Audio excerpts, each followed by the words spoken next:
hard choice you'll face in the near future. It might be between two careers, artist and accountant, or places to live, the city or the country, or even between two people to marry. You could marry Betty, or you could marry Lolita. Or it might be a choice about whether to have children, to have an ailing parent move in with you, to raise your child in a religion that your partner lives by but leaves you cold, or whether to donate your life savings to charity.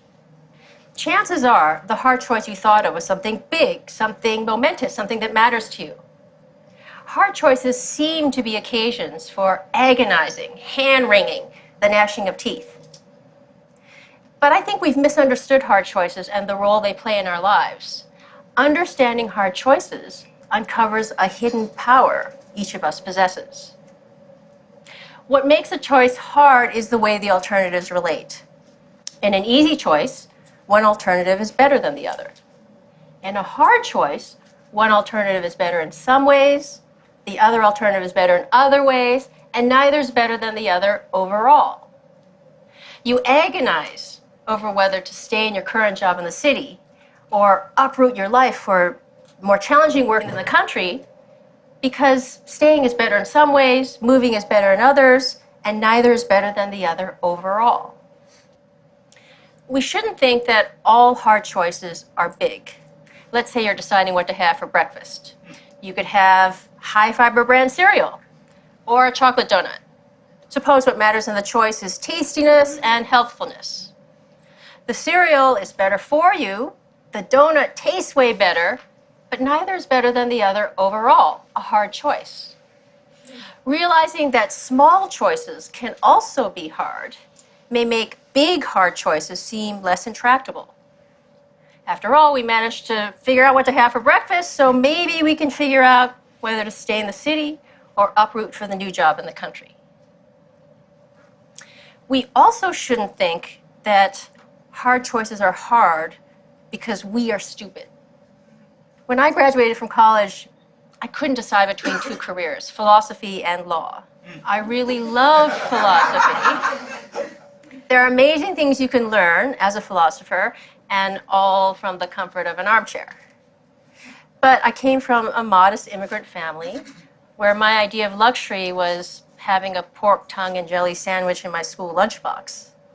So the thought of spending my whole life sitting around in armchairs just thinking, well, that struck me as the height of extravagance and frivolity. So I got out my yellow pad, I drew a line down the middle, and I tried my best to think of the reasons for and against each alternative. I remember thinking to myself, if only I knew what my life in each career would be like. If only God or Netflix would send me a DVD of my two possible future careers, I'd be set. I'd compare them side by side.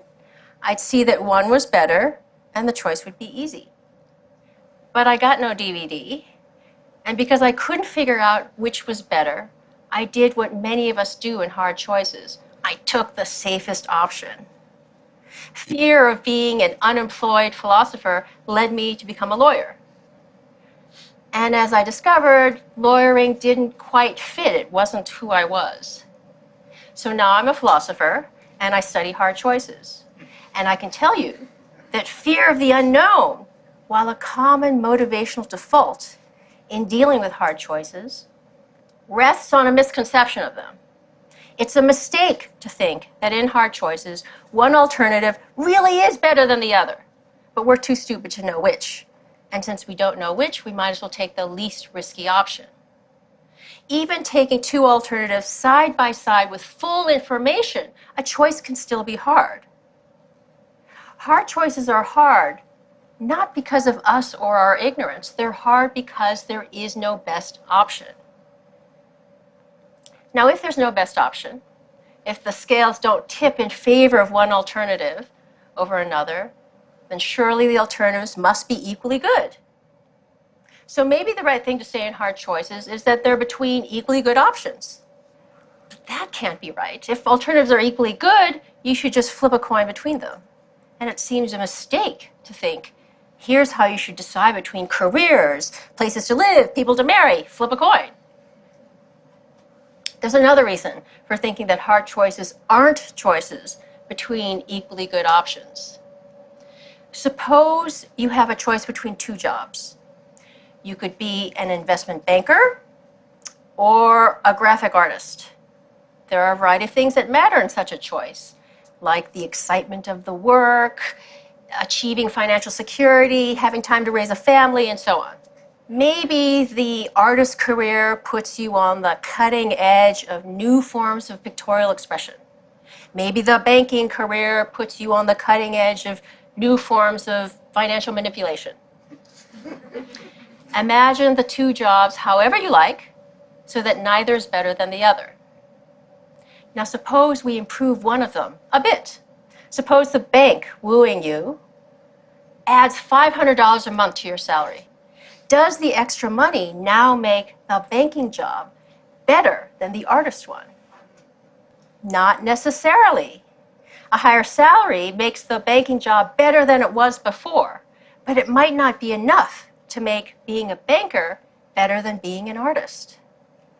But if an improvement in one of the jobs doesn't make it better than the other, then the two original jobs could not have been equally good. If you start with two things that are equally good and you improve one of them, it now must be better than the other. That's not the case with options and hard choices. So now we've got a puzzle. We've got two jobs. Neither is better than the other, nor are they equally good.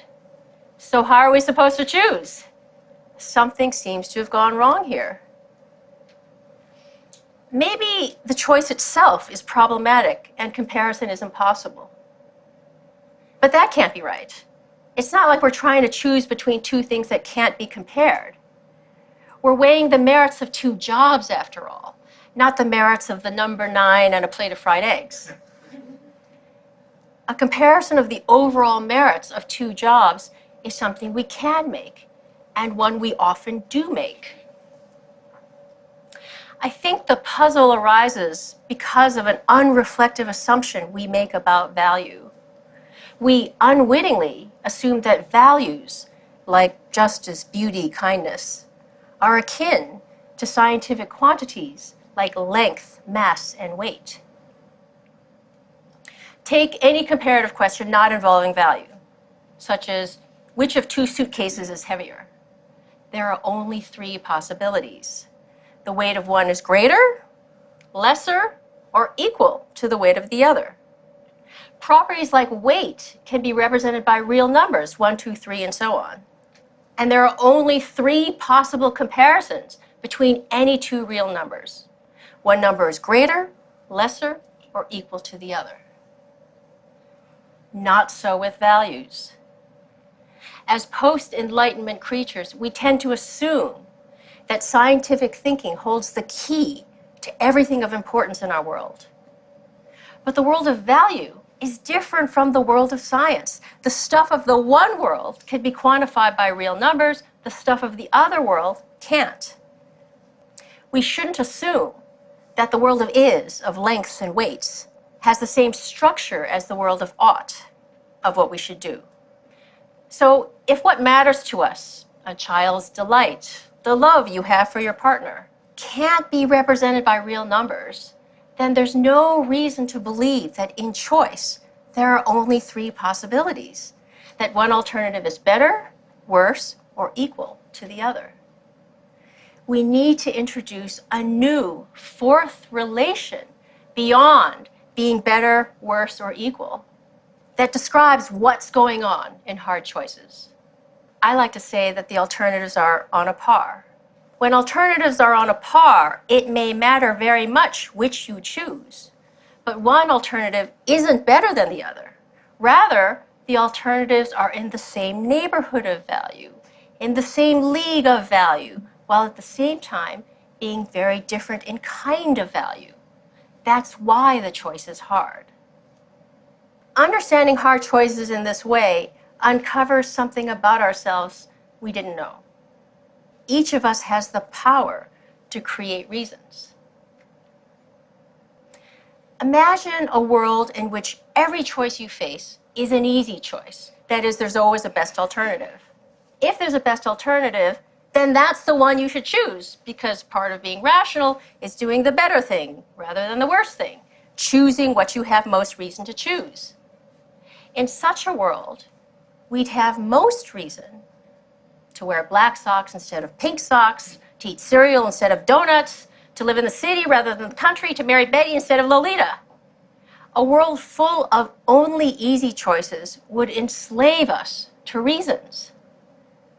When you think about it, it's nuts to believe that the reasons given to you dictated that you had most reason to pursue the exact hobbies you do, to live in the exact house you do, to work at the exact job you do. Instead, you faced alternatives that were on a par, hard choices, and you made reasons for yourself to choose that hobby, that house, and that job. When alternatives are on a par, the reasons given to us, the ones that determine whether we're making a mistake, are silent as to what to do. It's here in the space of hard choices that we get to exercise our normative power, the power to create reasons for yourself, to make yourself into the kind of person for whom country living is preferable to the urban life. When we choose between options that are on a par, we can do something really rather remarkable. We can put our very selves behind an option. Here's where I stand. Here's who I am. I'm for banking. I'm for chocolate donuts. This response in hard choices is a rational response, but it's not dictated by reasons given to us. Rather, it's supported by reasons created by us. When we create reasons for ourselves to become this kind of person rather than that, we wholeheartedly become the people that we are. We might say that we become the authors of our own lives. So when we face hard choices, we shouldn't beat our head against a wall trying to figure out which alternative is better. There is no best alternative. Instead of looking for reasons out there, we should be looking for reasons in here. Who am I to be? You might decide to be a pink sock wearing, cereal loving, country living banker. And I might decide to be a black sock wearing, urban donut loving artist. What we do in hard choices is very much up to each of us. Now, people who don't exercise their normative powers in hard choices are drifters. We all know people like that. I drifted into being a lawyer. I didn't put my agency behind lawyering. I wasn't for lawyering. Drifters allow the world to write the story of their lives. They let mechanisms of reward and punishment, pats on the head, fear, the easiness of an option, to determine what they do. So the lesson of hard choices: reflect on what you can put your agency behind, on what you can be for, and through hard choices, become that person. Far from being sources of agony and dread, hard choices are precious opportunities for us to celebrate what is special about the human condition. That the reasons that govern our choices as correct or incorrect sometimes run out. And it is here in the space of hard choices that we have the power to create reasons for ourselves to become the distinctive people that we are. And that's why hard choices are not a curse, but a godsend. Thank you.